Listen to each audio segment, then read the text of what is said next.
Hello students, I am professor Bhuvneshwar Prasad Singh.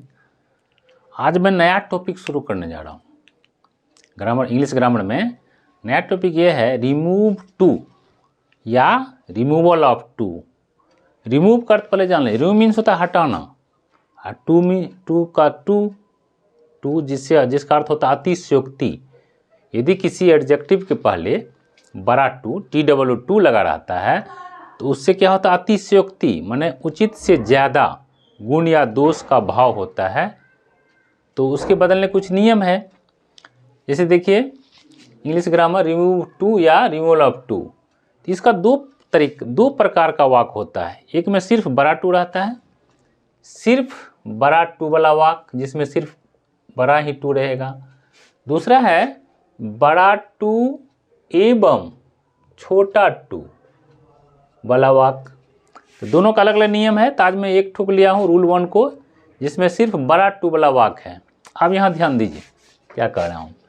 जिस वाक में adjective, कोई वाक है जिसमें एडजेक्टिव के पहले सिर्फ बड़ा टू का प्रयोग हो, जिससे किसी के गुण, मेरिट या दोष, डिमेरिट की अतिशयता माने ज़्यादा हो या कम, गुण या दोष दोनों ज़्यादा हो, उचित से अधिक हो, तो बिना अर्थ या भाव परिवर्तन किए ही क्या करते हैं, बड़ा टू को हटाकर उसके बदले अन्य शब्दों का प्रयोग किया जाता है। बड़ा टू हट जाएगा, उसके बाद अन्य शब्द जैसे हो गया then it is proper, it should be, then he should be लगा किया जाता है, जिससे इसके कुछ नियम है। पहला नियम देखिए, बड़ा टू को हटा दिया जाता है। इस वाक्य में ही इज टू फैट, वह ज़रूरत से ज़्यादा मोटा है। ही इज टू टॉल, ज़रूरत से ज़्यादा माने औसत से ज़्यादा लंबा है। औसत होता है 5, 5.5, 6 तो नहीं कहा जाए, 6 से कम। अब कोई 6.5, 7 फीट का है तो ही इज टू टॉल कहलाएगा, तो उचित से ज़्यादा। तो उसको क्या करते हैं, पहला नियम में बड़ा टू को हटा दिया जाता है, हट गया। दूसरा नियम है बड़ा टू के बाद वाले एडजेक्टिव जो रहेगा, जैसे ही इज टू टॉल, तो टॉल को क्या कर देंगे, टॉलर। कंपैरेटिव डिग्री में यहाँ रहेगा टॉल, टॉल क्या हो जाएगा, टॉलर। रहेगा फैट, फैट का क्या हो जाएगा, फैटर। कंपैरेटिव डिग्री इस तरह से। तो एडजेक्टिव को कंपैरेटिव बदल कर रखें। तीसरा नियम है देन इट इज प्रॉपर लगाइए, या देन इट शुड भी लगाइए, या देन कोई नाउन या प्रोनाउन हो, प्रोनाउन हो तो ही, या नाउन हो तो फिर नाउन का प्रोनाउन ही, या कोई फीमेल हो, नाउन रेखा राधा, तो सी शुड भी लगाना। कुछ नहीं है इसमें। आप वाक लिखिए, द वाटर पानी, the water is too hot. अब यहाँ देखिए टू हॉट, पानी क्या है, ज़रूरत से ज़्यादा गर्म है। ज़्यादा गर्म आ गया, जिससे पीने वीने बनता है, तो ज़्यादा गर्म है तो क्या होगा उसका। पहला नियम क्या कहता, नियम पूरी रखिए। बड़ा टू के पास जाएंगे तब ना हटाएंगे। द वाटर पहले लिख लिए, इज लिख लिए, टू ऑटोमेटिक हट जाएगा। यहाँ नियम में कह रहा है बड़ा टू को हटा दे। और क्या कहता दूसरा नियम, बड़ा टू के बाद जो एडजेक्टिव है हॉट, ये हॉट क्या है, हॉट मीन्स गर्म, इसका कंपैरेटिव क्या हो जाएगा, हॉटर। ये हो गया दूसरा नियम। तीसरा नियम है then it is proper, then it is proper, जितना रहना चाहिए गर्म सुसुम, उससे कुछ ज़्यादा गर्म है। तो हो गया कौन चीज, पानी। अर्थ में कोई परिवर्तन नहीं होगा, जो पानी ज़रूरत से ज़्यादा गर्म है, इसका मतलब हो गया फिर पानी ज़रूरत से उचित मात्रा से ज़्यादा गर्म है, सेम अर्थ।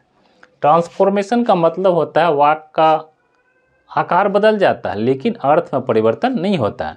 तो ये सब ट्रांसफॉर्मेशन में आता है। Remove too, degree of comparison, assertive into interrogative, जो भी है, एफर्मेटिव टू नेगेटिव, ये सब आता है। ट्रांसफॉर्मेशन, ट्रांसफॉर्मेशन क्या मतलब होता है, जिससे वाक्य के आकार प्रकार में परिवर्तन होता है लेकिन अर्थ में परिवर्तन नहीं होता है। तो वही है, आता है किसके अंतर्गत, इंग्लिश ग्रामर में रिमूवल टू किसके अंतर्गत आता है? ट्रांसफॉर्मेशन के अंतर्गत। इसको रिमूव टू भी कह दीजिए या removal of too. Remove too मतलब क्या होता है? रिमूव माना होता है हटाना, और टू मीन्स टू को हटाना। तो टू को हटा देते हैं और उसके बदले जो कुछ नया शब्द आता है नियम के अनुसार उसका प्रयोग करते हैं। दूसरा वाक्य लीजिए, ही इज टू फैट, वह जरूरत से ज़्यादा मोटा है। तो ये तो टू हट जाएगा, क्या हो जाएगा? ही इज, टू तो उड़ गया, और उसके बाद जो एडजेक्टिव है, बड़ा टू के बाद एडजेक्टिव कंपैरेटिव बदलना, तो फैट का फैटर। तीसरा नियम है देन, देन यहाँ ही आ गया, इसमें ईट था, पानी था इसलिए, और यहाँ ही है तो ही शुड बी, ठीक है, ही शुड बी लग गया। दूसरा वाक्य देखिए, सी इज टू वीक, वह जरूरत से ज़्यादा कमजोर है। तो सी इज, टू को टू तो हट जाएगा। पहला नियम क्या करा? बड़ा टू को हटा दें। दूसरा नियम है बड़ा टू के बाद जो एडजेक्टिव है वीक, एडजेक्टिव है विशेषण, गुण दोष बतलाता है, तो वीकर हो गया कंपैरेटिव डिग्री। देन लग गया, देन अब यहाँ है सी, तो सी शुड भी हो गया। यदि कोई निर्जीव वस्तु रहता तो इट शुड भी लगता, यहाँ ही और सी है तो ही सी बदल गया। अगला वाक्य, रवि इज टू डल, रवि जरूरत से ज़्यादा डल है। तो रवि इज, टू को हटा देंगे, नियम का रहा बड़ा टू को हटा दें। और उसके बाद दूसरा नियम है, उसके बाद वाले एडजेक्टिव जो है उस कंपैरेटिव बदल देंगे। डल का क्या हो गया? डलर, तो रवि इज डलर। देन अब यहाँ रवि है तो रवि का प्रोनाउन क्या हो जाएगा? ही, तो ही शुड भी। रवि डलर है जितना, उससे नहीं होनी चाहिए, जरूरत से ज़्यादा डल है। आगे देखिए, रेखा, यहाँ पर गया दूसरा, रेखा भी नाउन है फीमेल, तो रेखा इज टू थीन, रेखा जरूरत से ज़्यादा दुबली पतली है। तो यहाँ क्या करेंगे? टू को क्या करेंगे? नियम कह रहा है टू को हटा देना, बड़ा टू को हटा देंगे। तो रेखा इज, टू हट गया। उसके बाद बड़ा टू के बाद जो एडजेक्टिव है थीन, इसका कंपैरेटिव क्या हो जाएगा? थीनर। अब फिर लग गया देन।